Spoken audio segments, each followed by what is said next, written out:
YouTube channel बुध में पे आपका स्वागत है। आज का टॉपिक है अक्टूबर महीने का आखिरी सप्ताह का करंट अफेयर्स और ये पार्ट 4 वीडियो है।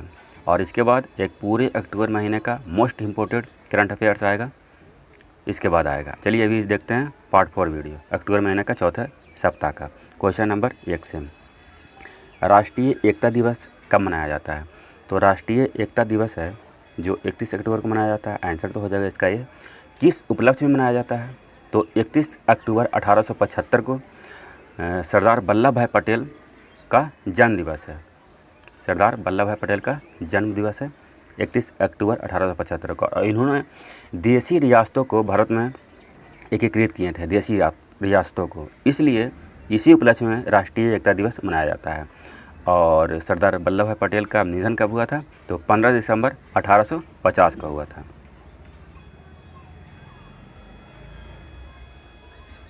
अगला प्रश्न है, मेगा सुरक्षा अभियान किसके द्वारा शुरू किया गया? मेगा सुरक्षा अभियान तो यह है जो भारतीय रेलवे द्वारा शुरू किया गया।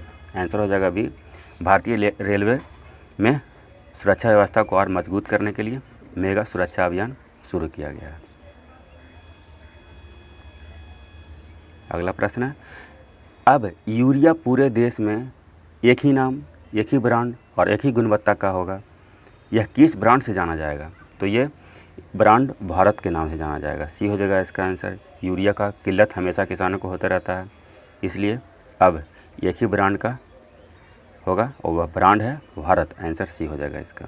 अगला प्रश्न है, FATF ने किस देश को आतंकी वित्त पोषण और मनी लॉन्ड्रिंग पर वैश्विक निगरानी की ग्रे सूची से बाहर कर दिया है? तो पाकिस्तान को बाहर किया है। 4 साल 2018 में इसे शामिल किया गया था ग्रे सूची में, क्योंकि पता चला था कि ये टेररिस्ट को फंडिंग करता है, इसलिए डी हो जाएगा इसका आंसर। तो FATF के ग्रे सूची में डाल देने से विदेशी संस्था द्वारा कर्ज मिलने में थोड़ा परेशानी होता है, इसलिए डाल दिया गया था। अभी पाकिस्तान ने कुछ अच्छा काम किया है तो इसे ग्रे सूची से बाहर निकाल दिया गया। FATF का फुल फॉर्म हो गया फाइनेंशियल एक्शन टास्क फोर्स और इसकी स्थापना 1989 में हुआ था, 1989 में पेरिस में, और इसका सचिवालय भी पेरिस में ही है। डी हो जाएगा इसका आंसर। अगला प्रश्न, NDC synthesis report 2022, NDC synthesis report 2022 UNFCCC के द्वारा जारी किया गया। इसका सचिवालय कहाँ है? तो इसका सचिवालय बॉन है जो जर्मनी में। UNFCCC का फुल फॉर्म हो गया United nation framework convention on climate change. United nation framework convention on climate change. अगला प्रश्न, भारत के नए रक्षा सचिव कौन बने हैं? रक्षा सचिव डिफेंस सेक्रेटरी, तो ये बने गिरिधर अरमाने। आंसर तो हो जाएगा यहाँ भी अजय माथुर इनसे पहले थे, इनका स्थान गिरिधर अरमाने ने लिए हैं।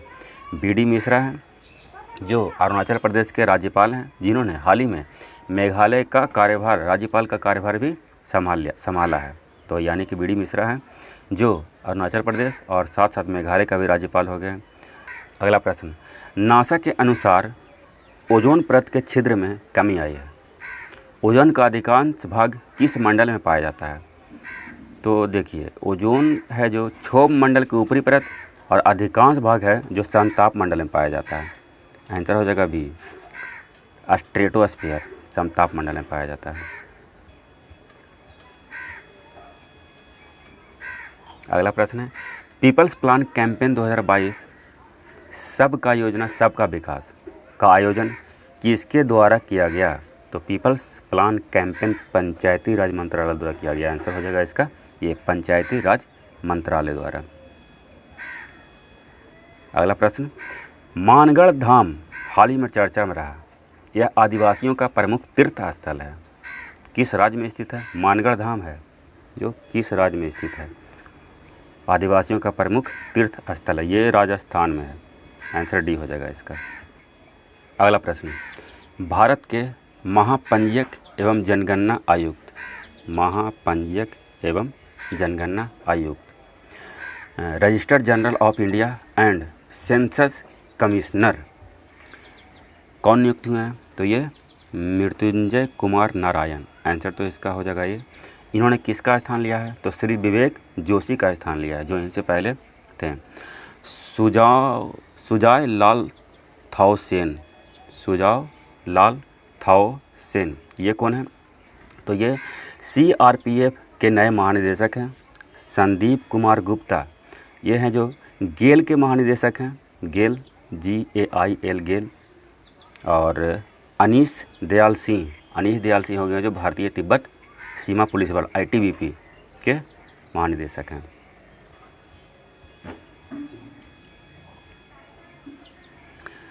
चीन के पीछे छोड़ते हुए भारत का तीसरा सबसे बड़ा निर्यातक देश कौन बन गया है? अगला प्रश्न है, चीन को पीछे छोड़ते हुए भारत का तीसरा सबसे बड़ा निर्यातक देश कौन बन गया है? तो ये सबसे ज़्यादा निर्यात तो अमेरिका करता है भारत से, पहले स्थान पे।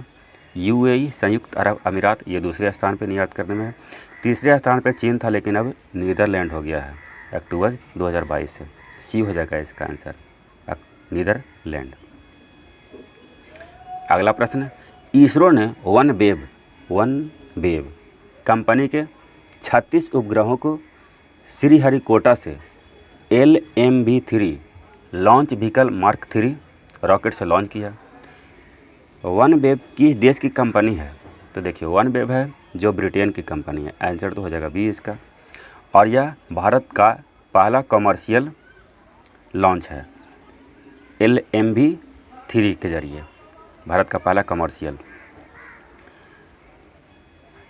अगला प्रश्न है, हाल ही में दिल्ली में आयोजित संयुक्त राष्ट्र सुरक्षा परिषद की आतंकवाद रोधी समिति UNSCCC, इसका फुल फॉर्म हो गया United nation security councils counter terrorism committee की विशेष बैठक को संबोधित किसने किया? तो ये विदेश मंत्री डॉक्टर S जयशंकर ने संबोधित किया, आंसर हो जाएगा डी इसका। ये इसका आयोजन दिल्ली में हुआ था, भारत में ही हुआ।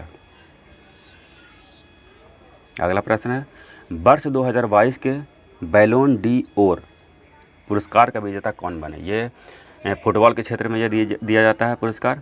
तो ये करीम बेंजेमा ये हो जाएगा इसका आंसर। और ये सब फुटबॉल खिलाड़ी हैं, लियोनेल मेसी, लुका मैड्रिक, क्रिस्टियानो रोनाल्डो, ये सब।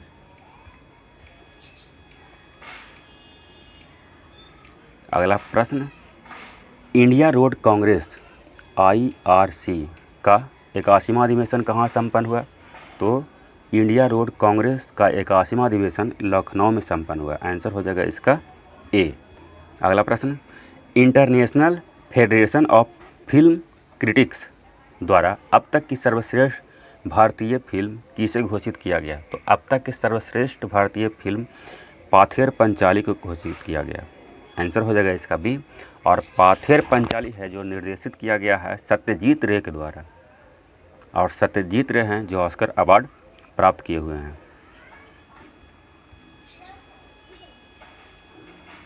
अगला प्रश्न है, भारतीय प्रतिस्पर्धा आयोग CCI ने गूगल पर 1300 करोड़ से अधिक का जुर्माना लगाया है। इसकी स्थापना कब हुई थी? तो देखिए कंपटीशन एक्ट 2002 के तहत इसकी स्थापना 14 अक्टूबर 2003 को किया गया, बी हो जाएगा इसका आंसर, वर्ष 2003। लेकिन ये सांविधिक निकाय है और कंपटीशन एक्ट 2002 के तहत इसकी स्थापना हुई थी। अगला प्रश्न है, विश्व स्वास्थ्य शिखर सम्मेलन 2022 का आयोजन कहाँ किया गया?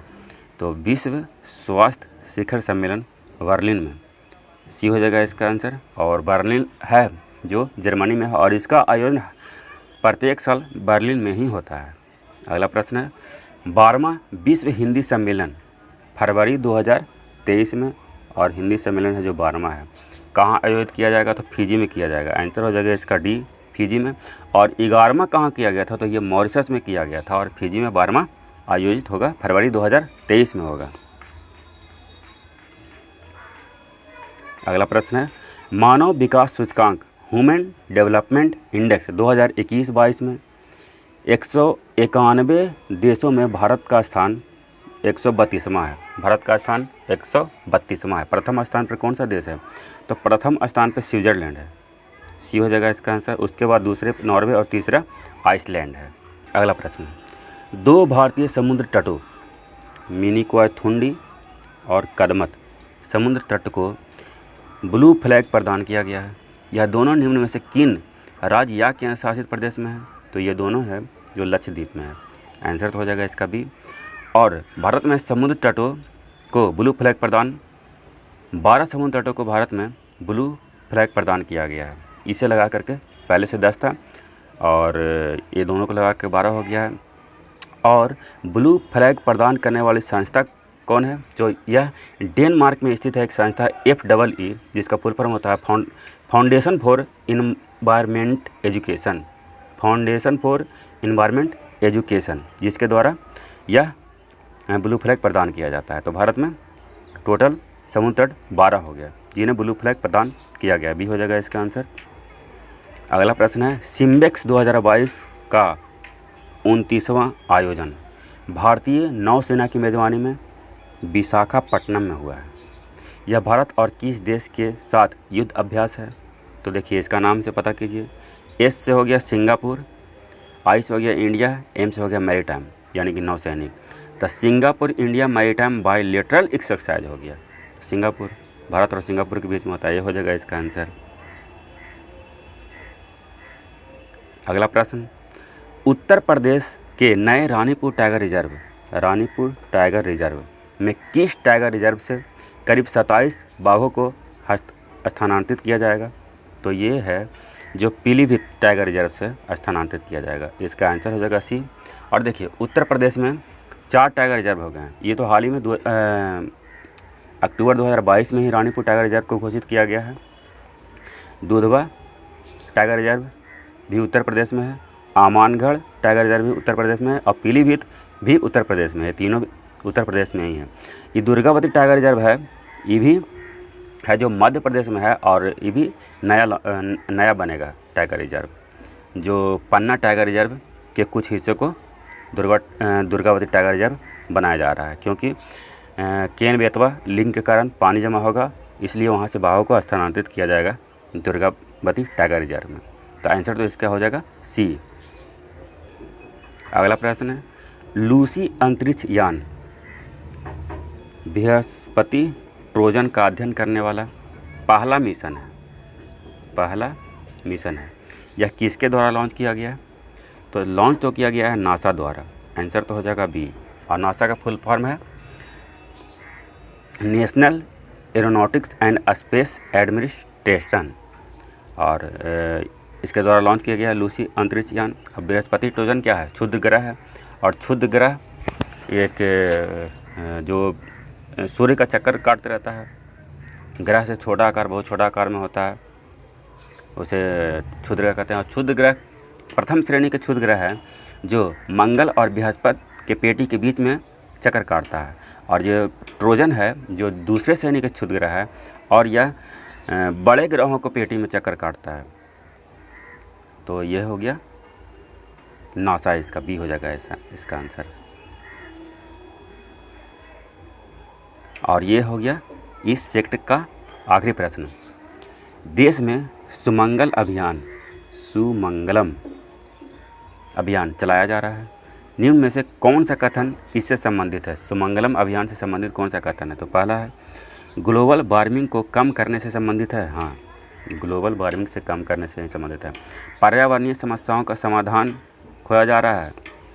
ये दोनों सही है, 1 और 2 दोनों सही है। तो आंसर हो जाएगा सी, 1 और 2 दोनों। तो ये कुछ इम्पोर्टेंट क्वेश्चन था अक्टूबर महीने का आखिरी सप्ताह का, जिसे लिया गया है। यहाँ से प्रश्न आते हैं। वीडियो देखने के लिए बहुत बहुत धन्यवाद। वीडियो पसंद आए तो लाइक, सब्सक्राइब और शेयर करना ना भूलें। जय हिंद।